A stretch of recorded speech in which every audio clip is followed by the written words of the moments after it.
La mia faccia nei vostri occhi e quanta gente ci sta. Buongiorno a tutti e bentornati a Liberamente, variazioni e scorribande qui su Radio Libertà. Allora sì, la sentenza Open Arms, la soluzione di Matteo Salvini perché il fatto non sussiste, quindi la soluzione più cogente e radicale che si possa avere, è anche una grande vittoria politica. Essendo Open Arms alla radice un processo politico, un processo a una linea politica, un processo proprio a un'intera politica e visione del mondo a proposito dell'immigrazione, l'esito, oltre a una vittoria del diritto e della separazione dei poteri, è anche una grande vittoria politica. Questa è la premessa per inquadrare quello che oggi sui giornali, giornaloni, vari affini, ma anche su alcuni giornali di centrodestra ricostruito in modo più lucido, è il romanzo Viminale, cioè il fatto che appunto la sentenza Open Arms è una vittoria politica, il centrodestra ha non solo il diritto, ma da un certo punto di vista il dovere di rivendicare una linea politica chiara, nitida, alternativa al mainstream, cogente sulla gestione dell'immigrazione, da cui, versione dei giornaloni mainstream, la nuova crepa nel governo sul fatto, sulla casella del ministro degli interni, perché Salvini vorrebbe tornare a tutti i costi lì. Qui le anime belle sono meravigliose, perché il governo doveva cadere o involversi sulla manovra e non sta avvenendo. Cadere o avere un problema a condanna Open Arms emessa e non c'è stata la condanna, adesso si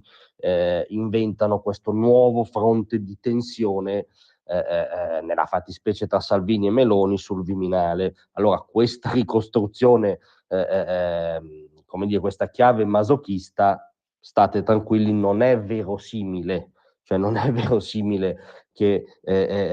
ora si vada allo scontro su una cosa così. Cosa invece è non solo verosimile, ma logico e auspicabile dal mio punto di vista, che si traggano le conseguenze politiche di quella sentenza, e le conseguenze politiche riguardano anche Matteo Salvini in quanto ovviamente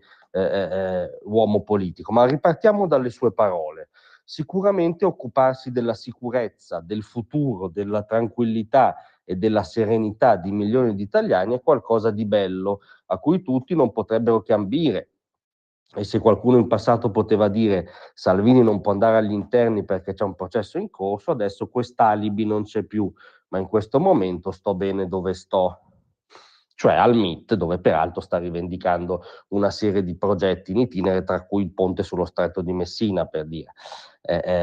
Ma al di là di tutto, qual è il punto? Al di là delle caselle dei destini personali, ed è agli atti che Matteo Salvini è stato il ministro dell'interno più performante dal punto di vista del contrasto al traffico degli esseri umani e della difesa dei confini nazionali. Al di là però dei destini personali, è evidente che la sua soluzione sul processo Open Arms dovrebbe togliere al centrodestra qualunque residuo, qualunque complesso, qualunque ritrosia su andare, rispetto ad andare fino in fondo su una linea coerente sull'immigrazione. Cosa voglio dire? Voglio dire che è sicuramente una buona notizia, come ha detto la Premier, il fatto che la Cassazione sostanzialmente dia ragione al modello Albania, anche lì fino a qui boicottato da una magistratura esplicitamente ideologizzata, e quindi questo modello va rinforzato. Questo modello ha avuto il plauso, l'interesse di moltissimi leader, alcuni europei internazionali di centrosinistra, quindi va benissimo rilanciare sul modello Albania, ma a mio giudizio non basta. A mio giudizio la sentenza Open Arms, il fatto non sussiste se difende i confini nazionali, ci dice che si può andare anche oltre, che si possono chiudere i porti quando lo si ritiene, che si può non subire il ricatto falsamente umanitario delle ONG e della gran cassa mediatica di complemento, che uno Stato ha il diritto di tutelare anzitutto i suoi confini coi respingimenti e tutto quello che ne segue a proposito della linea dei porti chiusi. Cioè la sentenza Open Arms ci dice che il centrodestra deve rilanciare, può rilanciare, ha il diritto dovere di rilanciare, anche oltre la questione giusta dell'Albania, ma su proprio un capovolgimento di ottica rispetto all'immigrazione che va in questo momento storico anzitutto controllata, anche per evitare, no, di vedere camion che si lanciano sui mercatini di Natale, e ci siamo capiti. Quindi, al di là dei destini personali,